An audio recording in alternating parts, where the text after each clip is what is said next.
the player character has a sense of their approach to Yeah. problems and things, and Yes. this particular player character has either a goal or a way of looking at things, or some kind, as you say, all these different ways to put it, whatever they want to call it. But in many ways, it's almost an expression of what they are already doing, Yeah. and less of a commitment, less of an actor commitment. My No, character it's is like this, basically right? the only thing that part of the game does is give them some point to, Right, kind of choose that I know will come up in right, play. right, And they do with that what they want. right, But for example, if my character is an inventor, let's say, or an alchemist or something like that, that's part of the setting. He's going to meet people who do this stuff. The blacksmith who gets to work with strange right, materials. right. Some of that came up in RuneQuest. I remember Yeah. there is the lizard man that has knowledge about materials and can help that kind of stuff. I mean, if you give, that you give enough detail, but not too much, and it's not a commitment to do that. It's just Right. something that is coherent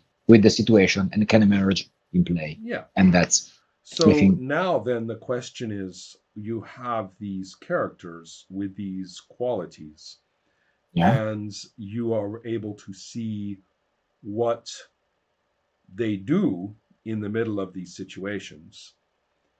Well, one thing that we now don't know, and this is where fourth edition D&D actually has a very powerful mechanism if only people would use it, which is yeah, for people to declare quests, and a minor quest counts as a minor encounter, yeah, and a major quest, I believe, counts for at least, I forget the exact currency, but it counts for a lot.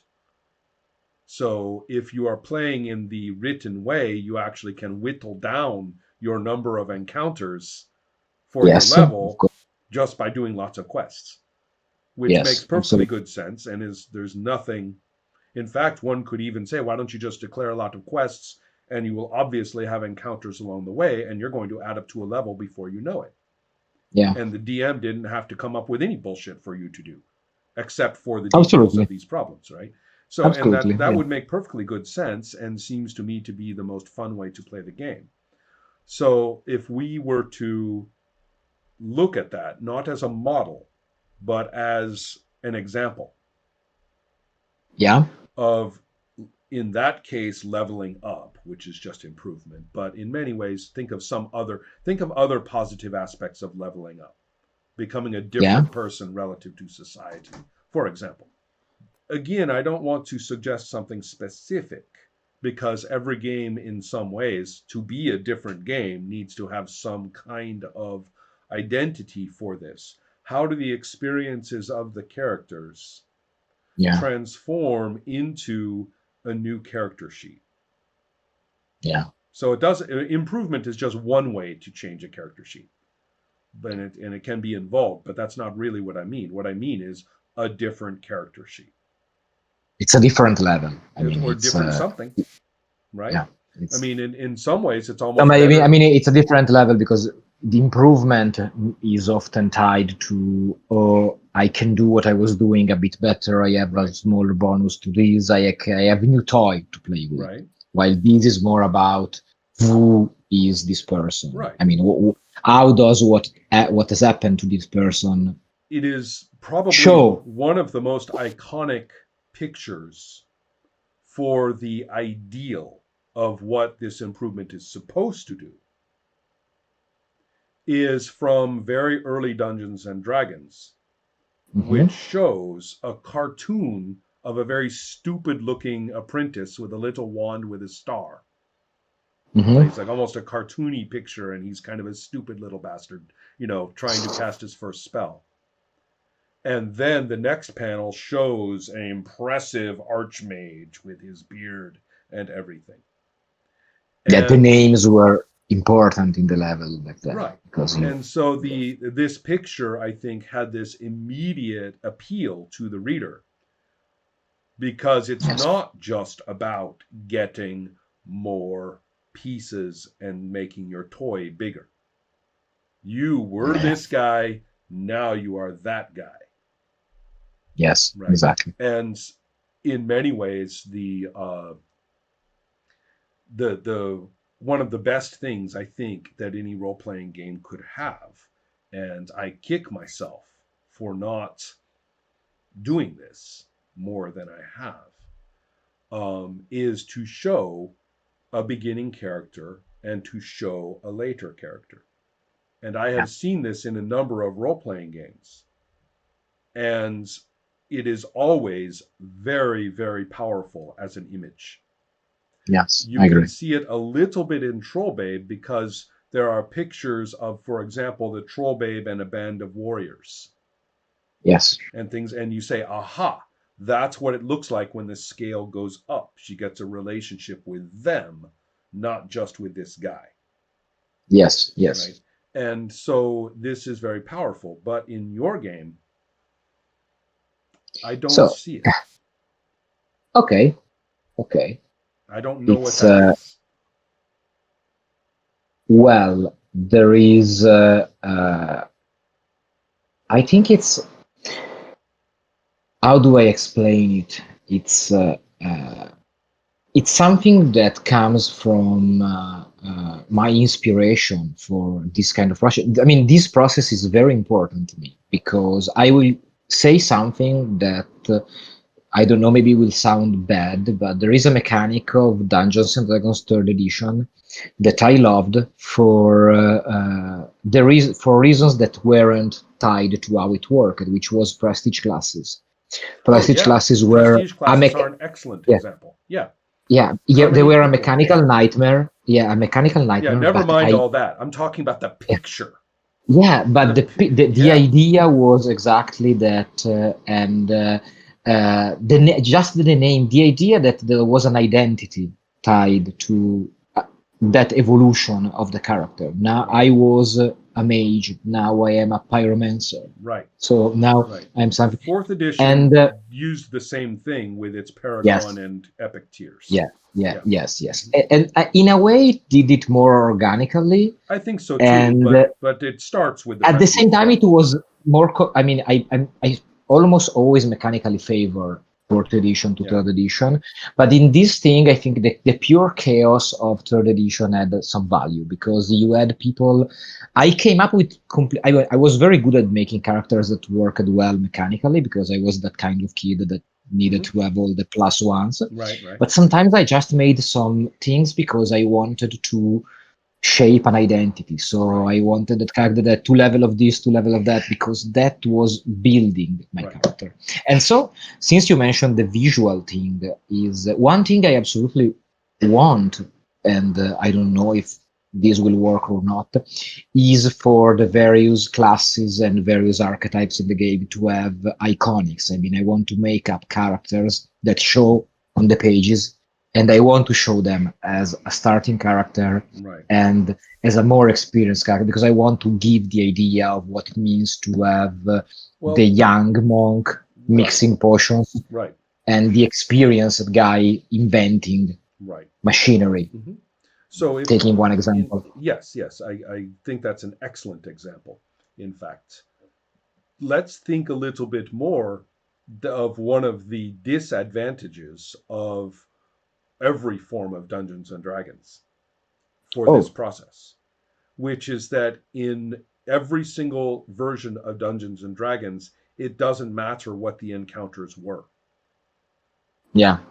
Yeah, that's very important. Right. You know, that Whereas in a game like yours, it seems to me that the transformation of what the characters want. that shows in the game because I am inspiring a part of character progression to what I would say the closest example may be Burning Wheel. I mean, based, but I think RuneQuest could work too. I mean, to get better at something, you need to either do it Right. or So it experience it. reflects what you did. Yes. I Yes, see that. and so Right. and so basically, and you need to fail at We it talked a to little not bit just about that. skip. Now Yeah. that will go a long way toward what I'm talking about, but I want to take it to a different variable, Okay. which I think feeds very directly into what you're talking about. Okay. Why, let's go right to the experience of play and why you would use this skill and not that skill.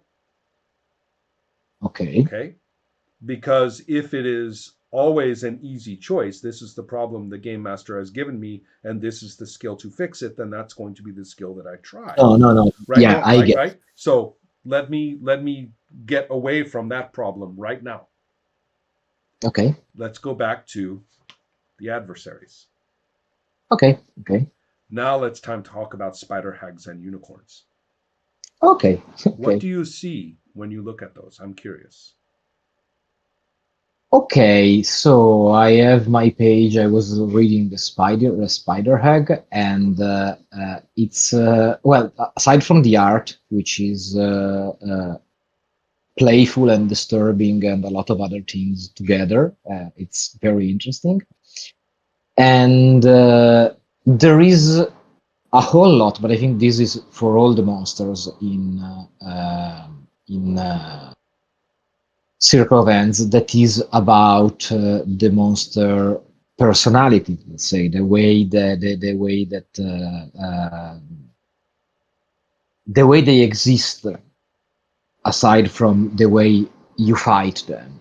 Right. It's so well. If I look at this monster, my first reaction is that I'm not sure a fight is going to happen Right. because there is a lot of stuff going on Right. that I, as a DM, would pick up, and I'm not inclined to make people fight this. I want them to try to understand it, to And try you will interact. notice that every monster comes with a rubric of dots Yes, of progression, and you can start in that progression wherever you want to. yes. You can start long after some of those other dots have already happened in this area. Hmm. You don't have to start at the beginning. But whichever one you choose, there is going to be some degree of interaction and some degree of potential violence in there somewhere. And so the idea is that wherever you begin in the progression, there is a range of choices that you might have in terms of what you want to do. That will also depend in any venture on who are the non player characters, how you have decided who you like and whom you don't like, Hmm. and also due to the charm rolls, who likes you and who doesn't like you, Yeah. Yes. right? Yes. So all of those are very dynamic and cannot be planned for. So Yes. that means that we have no idea if, now there is no skill system in Circle of Hands, but Hmm. if it was like RuneQuest or like your game, Hmm. if there were, we would not know which skill each player would be choosing at any given moment. Yeah. That is going to be completely a function of play in the moment. And as I just mentioned, it does have mechanical influences. So the game master does not just invent them and therefore preload which skill is to be used, Okay. right? Okay. I think I understand what So you're you have several saying. things feeding into the situation, and they are not just arbitrarily made up. The game master has chosen them from lists or rolled them, Hmm. and then in playing the results, then new situations come up, new interactions appear in play. Now the players are choosing what to do. Yes. So that means that if we were to take a game like RuneQuest or your game, when we look back and we see which skills have improved, we Yes. can actually track those to the decisions that you made. It might kind of be more of a general statement rather than a precise tracking to each decision, but still we have a sense of what your how your character has dealt with problems. And yet we did not front load it by planning those precise skills to be used.